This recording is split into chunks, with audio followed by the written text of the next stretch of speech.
welcome to another episode of Sci-Fi Frontier. I'm Dominic, and I'm here again with Wally. And we're going to be talking with the pilot to the new Netflix Lost in Space series. So before we get into the pilot, I thought I'd give a little bit of background about where the whole idea of Lost in Space comes from. And this is actually something I didn't link in my mind until actually you told me about it, Wally.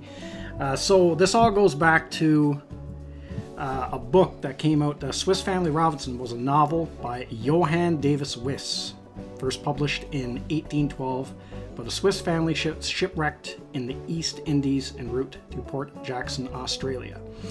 And so basically it's kind of Lost in Space is kind of that put in space.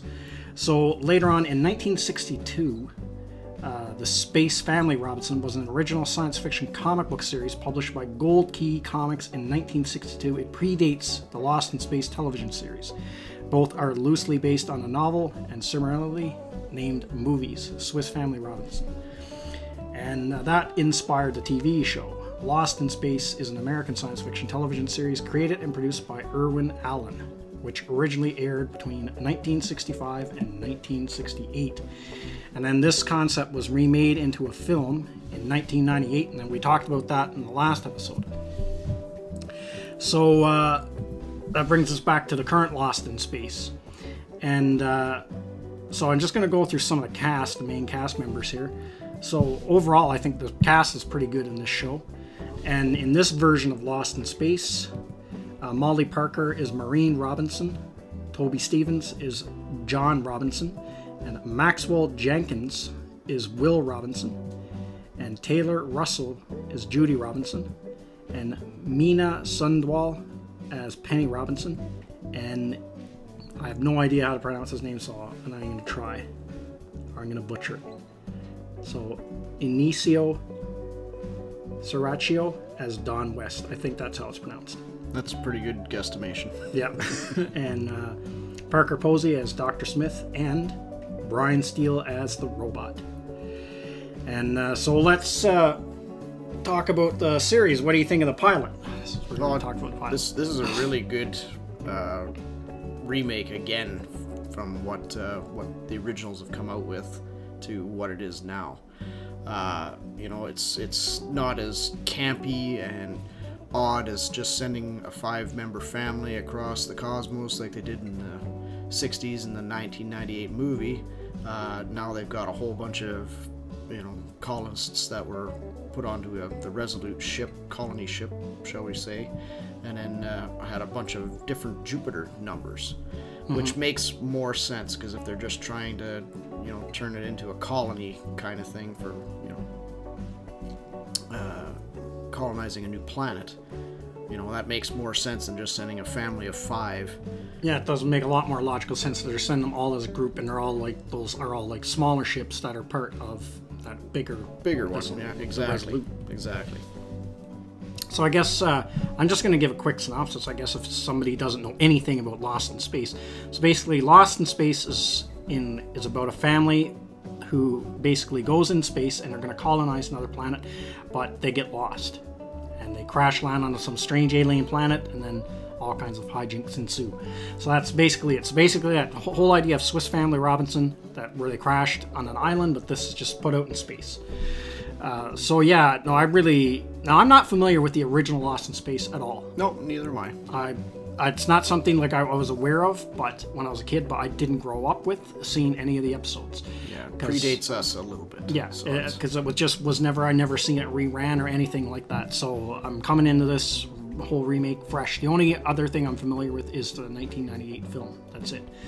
But they kind of got a few of the themes similar to the 1998 film. You got the dad who is kind of like alienated from his kids, and a strained relationship with his family. That was in the 1998 film. I don't know if that's part of the original or not. Yeah, I couldn't honestly tell you. I haven't seen the original either. It's one of those things that, yeah, maybe I would turn on if I saw a marathon of it, maybe. But could I sit down and watch it all in one viewing? I don't know. Yeah, it's something I'd have to. I might go and after watching this new one, maybe I'm kind of curious to go back and rewatch maybe some of the older episodes. But I was just never given the opportunity. Like, it never came on. Like, I've never seen it on. I've never ever seen it on either. It's more just referencing the old series rather than it is anything else. It doesn't seem to really have a strong retro style collective audience, I guess, for lack of a better term. So but they made a few changes with the characters, because like the dad is not a scientist in this one, he's a military guy, so they almost took the military aspect from Don West and put it onto the dad. Yep, that's exactly what I would say. Now, does that really work for me? I mean, yeah, okay, the show is good. I mean, I definitely, it's one of those shows that I've binge watched. I have, sat down and I watched this entire season, one after another. Does it affect the show? No, but it doesn't really strike me as it's this, a whole family orientated relationship, I guess, like let's say the 1998 movie had, where all 5 members were of some sort of varying geniuses or doctors or specialty, and I mean I'm sure they all do have their thing, and the father figure of John is more of a protector now than he is just a somebody who's looking to take after rebuilding the population of Earth into a new place, right? Yeah, and now in this new one, Major Don West is not a major; he's a mechanic, and he's just Don West, and he's kind of like almost like a. Yeah, so I'm thinking that they're going to try and take away the aspect of needing a pilot for the Jupiter, seeing as how it's crashed on this planet, and maybe he's more suited with John being the militaristic pilot, commander-esque style character that he is, and Don West will be, the guy who just comes in and cleans everything up. Yeah. Maybe they're just trying it in a different direction. Yeah, that could very well be it. Does it seem like it's gonna affect the show? Not really, seeing as though the first episode we haven't actually really seen Don West yet. Just a quick glimpse at the end there, but that's really all he seemed to be, was just more of an engineer / mechanic style character. Yeah. Or he did. Yeah, they changed his character a bit. And the other thing about the show, like, I think the cast is good. I like the casting of the show. Like, I like everyone they got for the family and stuff like that. Yep. And so overall, the pilot was a very good introduction into this world. It gets right into so spoiler warning. It gets right into right away. The first scene is them crashing, pretty much. Yep. They're playing cards and they go down. Yep. They get hit by debris. So it kind of starts off with it, and then you kind of gotta wait till the end to figure out exactly what happened. So then you're kind of wondering, well, what happened? Is this the planet they were meant to go to? And then they got hit with this debris, and then you're kind of wondering what's going on. But then you realize as the scenes go on that this is some strange planet they weren't meant to land on. This is not the colony. Yeah, that's the same thing that Marines said when they were down on there. They, it was like winning the lottery. Breathable atmosphere and temperatures and daylight and everything seemed to be within human tolerance range. Now, granted, as you go through the episode, there are little things that are very different from the climates of Earth, and the freezing points, and sunlight temperatures, I guess, for the way the atmosphere, I guess, is, what's the word I'm looking for? Changing. Yes. For there's a scene later on where all of a sudden it's raining. Well, weren't they on a snow-capped mountain? Yeah, they were. That's kind of the weather was kind of strange. And weren't they in a cave? So why is it raining inside of a cave? Yeah. You know what I mean? So that's one of the little nitpicky thing that I've got. I mean, obviously, they needed the rain to get in there so that they could fill the chipped away ice hole that held Judy hostage there. Needed to be filled up and refrozen again for the dramatic effect, right? So, but Yeah, and almost seems like the dad almost kind of treats his kids like military men, like he wants Will to go down. And, yeah, he's basically, like I said, he's a commanding force for the family, right? So I mean, maybe that's why they're trying to get this little bit of friction that they've introduced between him and Maureen, and again, spoiler warning, talking about getting divorced and whatnots and things like that. So, is that why they're going this route? So, again, this for me, it'll work, but it's not really what I thought the Robinson family was about, right? Like they were all supposed to be a really tight-knit group, but alienated for different reasons, for staying, trying to claim or colonize a new planet and whatnot, right? So, and the other thing is Will Robinson in this new one, he is not the super genius he was in the original.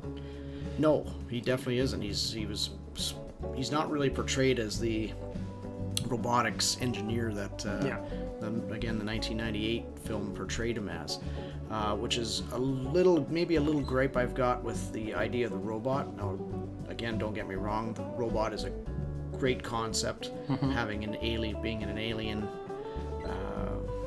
well, we're assuming it's an alien body of some type, and then befriending still Will Robinson and whatnot. But again, wouldn't it seem more likely that if you're at this stage of evolution in human technology and whatnot, each one of those Jupiters should have had a robot, like the 1998 series, like each one would have had it. Yeah, the Rambler Crane series, or however they wanted to name it. Now, again, nothing completely wrong with it. It's interesting. It's going to take the show in a lot of different directions than the original would. So. That's one thing I did notice about the new. Will, just talking about Will Robinson there. Because his mom had to lie on the test results to get him in. Yep. Where in the original series they really played up the genius part. In the 1998 movie, they did that as well. And but as for the twist of the robot being an alien creature, that puts kind of like a new dynamic tension, because nobody trusts this robot. You can tell right from this very first episode, the dad does not trust this thing. Yeah, even after it helped Judy, he just looked at it as if to say thanks, but what are you doing this for? Like, just in his mind kind of thing. Like, you're not doing this out of the goodness of your heart. You're a machine, right? Like, and it's not because Will asked you to. So what's the game behind this, right? So so yeah, it's interesting, but are we going to see that camaraderie, I guess, with the robot that you saw in the it'll be more of a complex. It's going to be a way more complicated relationship for sure. With the robot. So what do you think of the robot design in the show? Do you like it? I don't mind it. I mean, the way it's designed is to put that spin of a alien origin to it.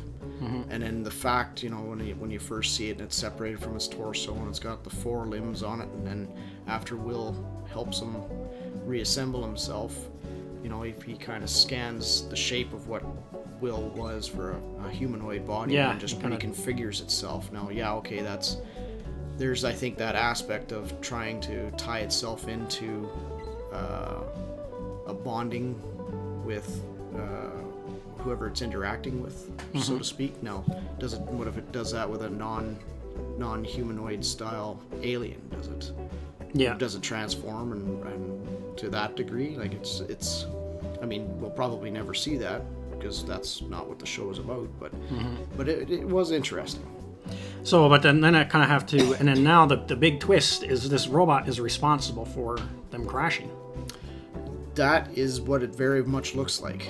Now, because then that shows at the kind of towards the end of the episode, after the robot saves them and everyone, and it shows on the Resolute that it was going through killing everyone on there. Now,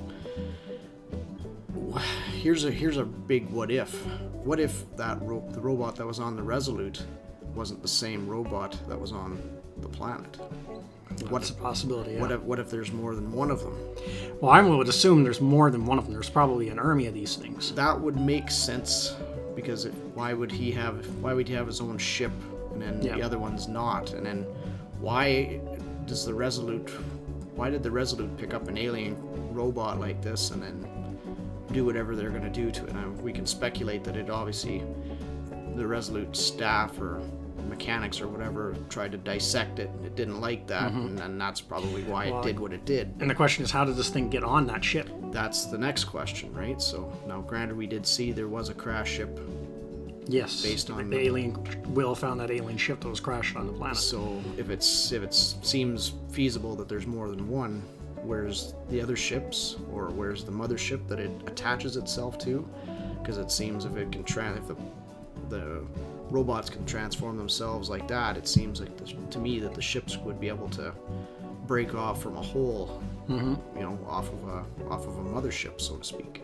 Yeah. Now, more speculation. We don't know that, but yeah. Well, I mean, it makes for a very interesting twist and leaves it with a really good cliffhanger. The first episode. Yes. Yeah. And you see the Resolute fall into that weird wormhole thing. Wormhole, black hole, something like that. Like it just brings them to that strange planet. Yeah, it just seemed to. Well, are we sure that's what? Because it looked like they were just in empty space on their way to whatever colony that was, and then it showed them trying to leave, and then showed the back end of the Resolute's engine getting crushed and sucked into that, whatever that was. So I think it brought them out into wherever that planet is. Well, that would probably be a pretty good stand to reason argument. What would have caused it? Is this just another random spatial anomaly? Well, if the Resolute is destroyed, I don't know if they're really going to be able to find that information out.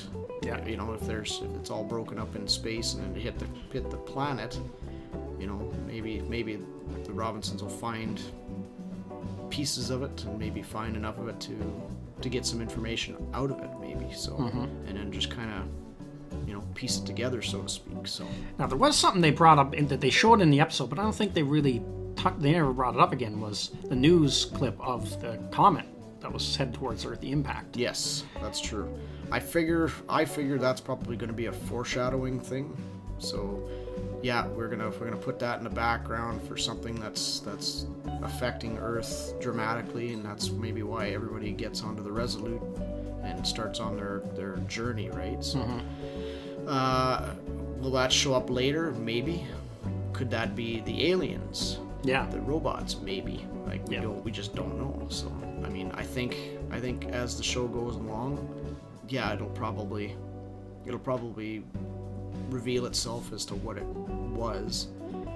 Yeah. And we'll just see where they take it from there. So another interesting character that they put a twist on in this show is Dr. Smith. Yes.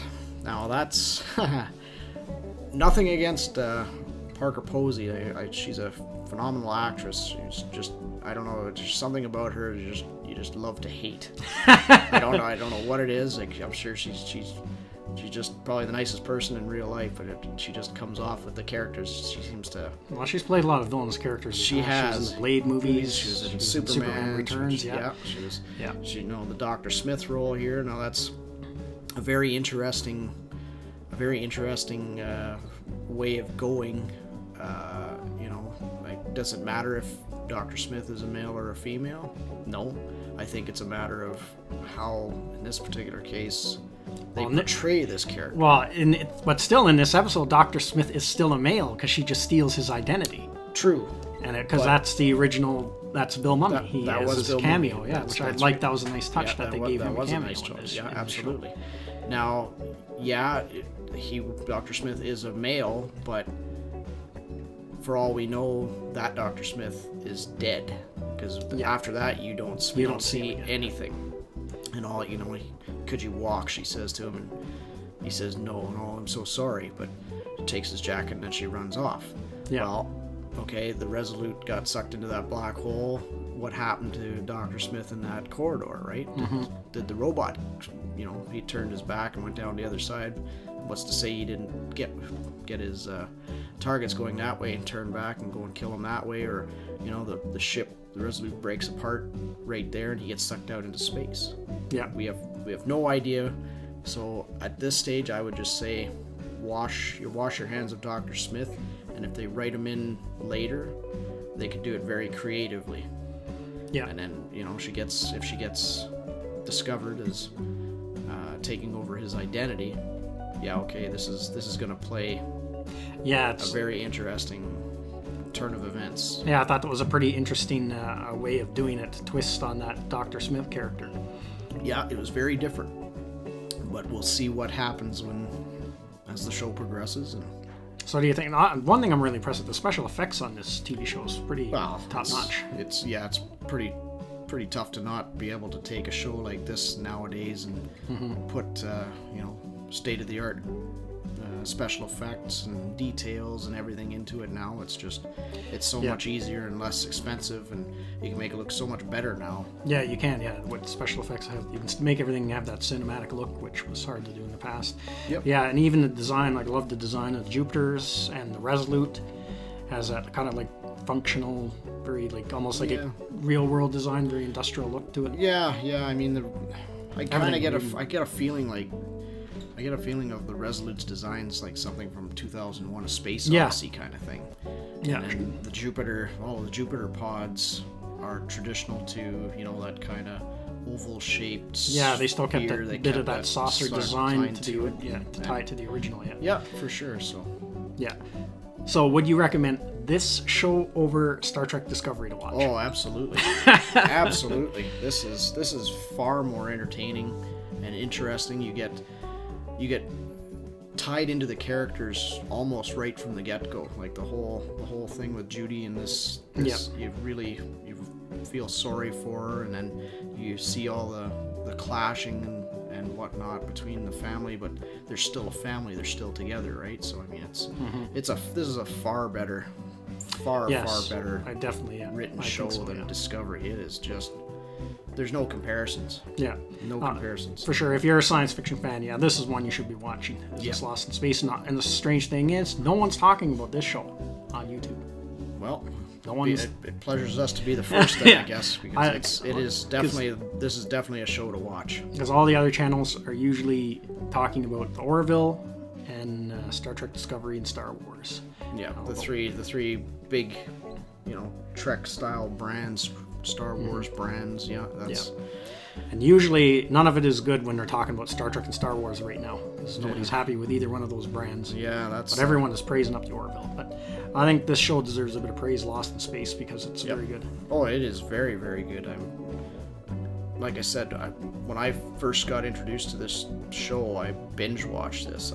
I watched episode after episode after episode. Like it was very interesting to see what this was going to happen. Now, this is the nice thing about this is it's a series, so they're not doing the feature-length movie where they just got to cram all of it into like a little 2-hour footage. Now they can do these Robinsons that have crash landed on these planets, and then they can go to do their day-to-day things and deal with whatever little catastrophes that they run into and they have to deal with. Like right now, they're going to have to do something with Jupiter 2. Yeah, they're going to have to get that out of the ice. So because they're obviously going to need that. So, and then they did see other Jupiters in the atmosphere after they had crashed. Will had seen those after climbing to the top of the cliff there, the snow cliff there, and he saw them all going through. So there's other Jupiters. So now they can't raise them. So obviously they're going to have to be able to get off the top of that mountain and get down there and source them out, right? So, and that's obviously they're going to find Dr. Smith. They're going to find Don West. Yeah. All of these, and there's going to be other interactions. So it's not just going to be a family of 5. This makes more sense as a colonist style show to me, because there's more than one group of people that have gone through with this. It kind of reminds me a little bit of that show that was on in the early 90s, Earth 2. Yes, I enjoyed Earth 2. Yeah, that was a good series too. I was very sad that they canceled that. But it kind of reminds me of that a little bit. Yeah, absolutely. It was it was the same premise, but not the same execution. But, Yeah. but Yeah, Earth 2 was a very unique vision for how they were doing things. Yeah. I'm surprised that it didn't get to continue on. They must have got to, I can't remember, 3 or 4 seasons of it, I think, before it was I'm not canceled. sure. But again, it was another good one too. So I don't know why they did that. But Yeah, I know, because so many reasons could be. But for sure this has a second season coming too, right? it absolutely does. I believe it releases in 2019, but I don't know off the top of my head what month it's due to. It's usually probably fall is probably what I'm thinking is going to hit it with. So maybe second quarter or third quarter release kind of thing. So, because I think that's how Netflix usually releases their new shows and whatnots. So I guess that pretty much can sum up everything we can say. So I guess just in closing, I just want to say, like, overall, like, excellent episode. Yep. Very well written. Good characters. And the other thing I wanted to touch on, what I like about this is, in this show, the way the female characters are written, they're written in a way that is different from Star Trek Discovery. Because Star Trek Discovery is written in a way where they seem to have to raise up Burnham by diminishing the other characters. In this, they don't do that. This show. No, they're all equal. They're all like a team. They all are, right? And they've all got their skill sets. And just because Maureen is the parent figure doesn't mean that she knows what's best for everybody. Yeah. Because Judy's their doctor, which they kept true to the originals. Penny, I guess, would be life sciences, I guess you would call it, so, or communications maybe, which seems to be accurate. And Will, I think they're gonna expand on him quite a bit more to reveal his genius. I think he's, the whole reason that he didn't make his grading a success is because he freezes up under stress and whatnot. Yeah. But I still believe he's that genius boy that just nobody really understands, so to speak. So I think you'll see that develop as the show goes along. Yeah. But and the first episode is really good. Leaves a really good cliffhanger. Really hooks you to want to see what happens next. Yep. And the design, I like the way everything's designed in the show, from the spacesuits to Jupiter, the Resolute, and the robot. I think all the visuals special effects are really good, and characters are all well written. And definitely would recommend it. So, what about you? Any final thoughts? This is one of the things that I'm excited to get into the next one to review. So which is what can't be said of Discovery. Yes. We've discussed how we're going to do this. We're just going to do this first episode summary, and then we'll group the following episodes, episodes 2 and 3, 4 and 5, 6 and 7, all the way through until we get to the final episode, where we'll do a final summary episode of just that episode. So we won't go into that much detail through the middles, but we will cover this as well as we can do, just to keep it. So I know nobody likes to sit here for 3 hours and listen to us go on make all these comparative notes and things like that. So just a very good summary is what we'll do, and keep them to half an hour, 45-minute shows, somewhere in that kind of range. But if you guys are out there and you're listening to us, for sure, let us know what you guys are thinking of this series. I'm enjoying this immensely. It's one of those ones that I'm excited to see continue on. Same here. I'm curious to see how this is going to play out. So I guess we'll wrap it up right there. And I guess in closing, just want to thank everyone who's commented on our past videos. Love the feedback, and comment on this one again. Let us know what you think, and we will see you at the next one. Thank you to all of my subscribers, and thank you for watching this video. And if you're new to the channel, like, subscribe, and share. And don't forget to hit the bell icon for notification when new videos are uploaded.